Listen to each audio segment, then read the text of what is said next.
ஒரு மிகப்பெரிய மேம்பாலத்திற்கு நம்முடைய திராவிட மாடல் அரசின் முதலமைச்சர் முத்துவேல் கருணாநிதி ஸ்டாலின் அவர்கள் ஜிடி நாயுடு அவர்களின் பெயரை சூட்டி மகிழ்கிறார். அதற்காக கோயம்புத்தூர்காரனுங்கிற முறையில் நான் பெருமைப்படுறேன். இந்த அமாவாசையினுடைய நடிப்பை நாம திரைப்படங்களில் தான் பார்த்துருப்போம். ஆனால் நேரடியாக இப்போ இணையத்தின் வாயிலாக பார்த்துட்டு இருக்கிறோம். குறிப்பிட்ட சில மாதங்களுக்கு முன்பாக இவர் என்ன சொன்னார்? சாதி ஒழிய வேண்டும், சாதியின் பெயர்கள் எங்கும் இருக்கக்கூடாது, சாதியின் பெயர்களை முற்றிலுமாக மாற்றுவதற்கு தமிழக அரசு பரிசீலனை செய்து கொண்டிருக்கிறாங்க, அதை விரைந்து அமல்படுத்த வேண்டும்னு சொன்ன இதே நாரவாய் தான் நேற்றைய தினம் பேசுகிறார். நீங்களே கேட்டிருப்பீங்க, நான் கோயம்புத்தூருக்கு வந்தேன், ஜிடி நாயுடு அவர்களுடைய பெயர் இந்த மேம்பாலத்திற்கு சூட்டப்பட்டது பெரும் மகிழ்ச்சி அளிக்கிறது.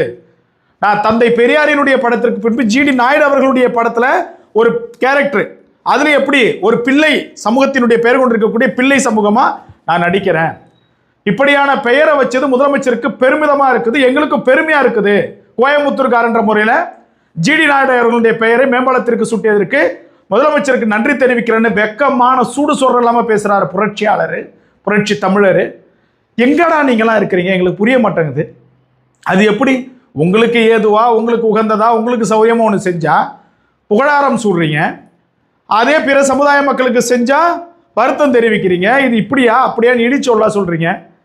ஆனால் உங்களை மாதிரி கேடுகட்ட ஜென்மம் இந்த தமிழ்நாட்டில் இருக்கிற வரைக்கும், உங்களை மாதிரி ஜிங்சங் இந்த திமுகவினுடைய அரசுக்கு அடிக்கிற வரைக்கும் ஒரு இது மாறாது. இந்த தமிழ்நாட்டில் ஒன்றும் மாறாது. சாதியின் பேர் இருக்கக்கூடாதுன்னு ஒரு பக்கம் சொல்கிறானுங்க, மறுபக்கம் சாதி பேர் வச்சதுக்கு நன்றின்னு சொல்கிறானுங்க. இந்த மாதிரி இழிப்பிறவுகளுக்கு நாங்கள் எவ்வளவோ தேவலாம். நாங்கள் ஆமாம் இப்படி தான் சொல்லிட்டு எங்களுடைய வேலையை பார்க்குறோம். இப்படி ஜாலரா அடிச்சுட்டு சொம்பு தூக்கிட்டு இந்த திமுகவுக்கு அலையிறது கிடையாது. ஒரு விஷயத்தை புரிஞ்சிக்கணும், இங்கே எல்லாம் மாறணும்னா எல்லாம் சமமாக இருக்கணும், எல்லாம் சமமாக இருக்கணும்னா எல்லாருக்கும் எல்லாம் சமமாக கிடைக்கணும். சமமானது கிடைக்காத வரை இங்கே எதுவும் சமமாக இருக்காது. ஏற்றத்தாழ்வு வச்சு நீங்கள் கொடுக்குறீங்க போறீங்க அப்படின்னாக்க இடஒதுக்கீடு தான். இங்கே எல்லாம் ஏற்றத்தாழ்வாக தான் இருக்கும். அதை மாற்ற வேண்டிய கடமை அரசாங்கத்திற்கு. அதை உணர்ந்து அரசாங்கம் சரியாக செயல்படணும். அதே போல் அந்த சொம்பு தூக்கிலாம் இருக்கானுங்கள்ல, இவனுங்கள்லாம் தயவு செஞ்சு ஒரு சாதிய ஒழிப்பு போராளிகளாக யாரும் நினச்சிக்காதீங்க.